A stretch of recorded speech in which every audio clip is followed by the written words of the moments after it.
करोगे ना तो बहुत लंबे। एफएसएसआई का एक डिवीजन है फॉस्टेक, जिसके अंदर हम क्या करते हैं, फूड सेफ्टी की जितनी भी ट्रेनिंग्स हैं और सर्टिफिकेशन करना इसकी जॉब होती है। और I am authorised trainer for the nutraceutical. Nutraceutical मतलब फूड सप्लीमेंट। अब सबसे पहले हम बात करेंगे कि शेड्यूल 4 है क्या। जैसे आपका ड्रग में शेड्यूल M है, ऐसे ही हमारा फूड सेफ्टी के अंदर शेड्यूल 4 है। शेड्यूल 4 है, तो जब हम लाइसेंस लेते हैं तो हम उसके ऊपर लिखते हैं कि जो कुछ भी हम काम करेंगे वो सारा एफएसएसआई इज रिस्पॉन्सिबिलिटी है हमारी साथ। अब एफएसएसआई किसकी रिस्पॉन्सिबिलिटी है, वो रिस्पॉन्सिबिलिटी कहाँ डिफाइन है, तो शेड्यूल 4 के अंदर डिफाइन है। शेड्यूल 4 के अंदर क्या क्या चीजें लिखी हुई है, जैसे जीएमपी प्रैक्टिसेस, वैलिडेशन, आपका एसओपीज, ठीक है, pest control, personal hygiene, GLP, ये सब कुछ हमारी शेड्यूल 4 के अंदर लिखी हुई है। अगर आप गूगल में जाएंगे fssai.gov.in पे जाके शेड्यूल 4, तो उसमें आपकी रिक्वायरमेंट समझ में आएगी, ठीक है। तो शेड्यूल 4 आज हम जो बात कर रहे हैं वो बेसिकली शेड्यूल 4 की बात करते हैं कि शेड्यूल 4 क्या है, ठीक है। तो शेड्यूल 4 के अंदर हम सबसे पहले बात करते हैं प्रीमिसेस की, कि प्रीमिसेस कैसा होना चाहिए। एक तो आसपास लोकेलिटी ऐसी होनी चाहिए जहाँ पे डस्ट फ्री होना चाहिए, स्मोक नहीं आना चाहिए, क्योंकि जितना अच्छा स्मोक होगा उतना आपके लिए काफी अच्छा होगा, उतना क्रॉस कंटेमिनेशन भी कम होगा। अदरवाइज आपको उतने ही प्रिवेंशन ज्यादा करनी पड़ेगी, क्योंकि बेसिकली फूड आप बना क्या रहे हो, फूड, इसके फूड सप्लीमेंट के इसको 5 भागों में विभाजित किया गया है। पहला है हेल्थ सप्लीमेंट, दूसरा है न्यूट्रोसिटिकल, तीसरा डाइटरी फॉर फूड सप्लीमेंट, चौथा है आपका फूड फॉर मेडिसिनल यूज, पांचवा है नॉर्मल फूड, ठीक है। ये 5 कैटेगरीज हैं इसके अंदर।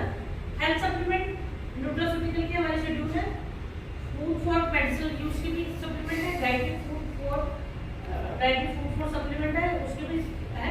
Normal food is which is always अभी तक इंडिया के अंदर अवेलेबल नहीं है, थोड़ा उसके अंदर क्या है कि जितना भी हमारा नए प्रोडक्ट आते हैं that is called normal food, उसकी फीस हमें पे करनी पड़ती है। सपोज हम कोई नया सॉल्ट लेके आ गए, ठीक है, और ऐसे कई सॉल्ट है जो कि ड्रग ने देने से मना कर दिया, वो इसके अंदर आ गया।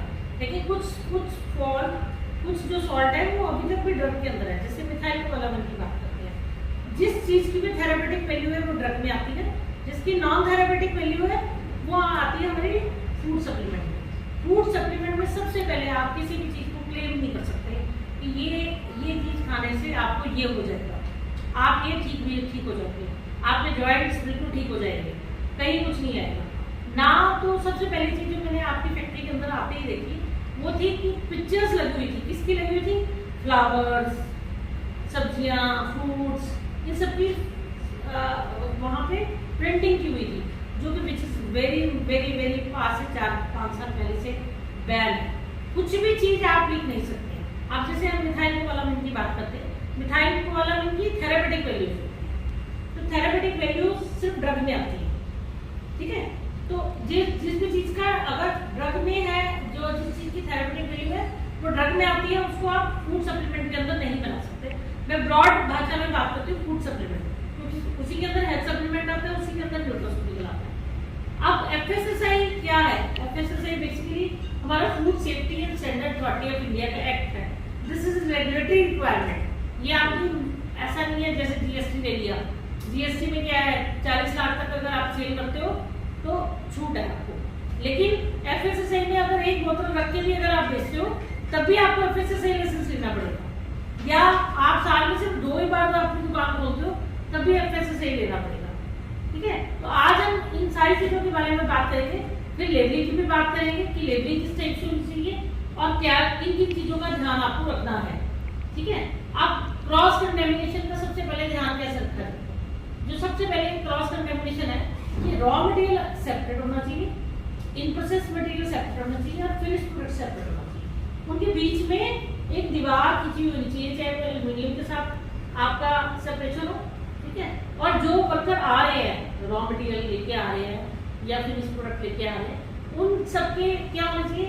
पर्सनल हाइजीन में हम बात करते हैं हेड कवर होना चाहिए, और शू खासतौर पर या तो आप शू कवर प्रोवाइड करो या फिर आप उनको चप्पल या जूता आप फैक्ट्री के अंदर आपका चेंज ओवर एरिया भी होना चाहिए।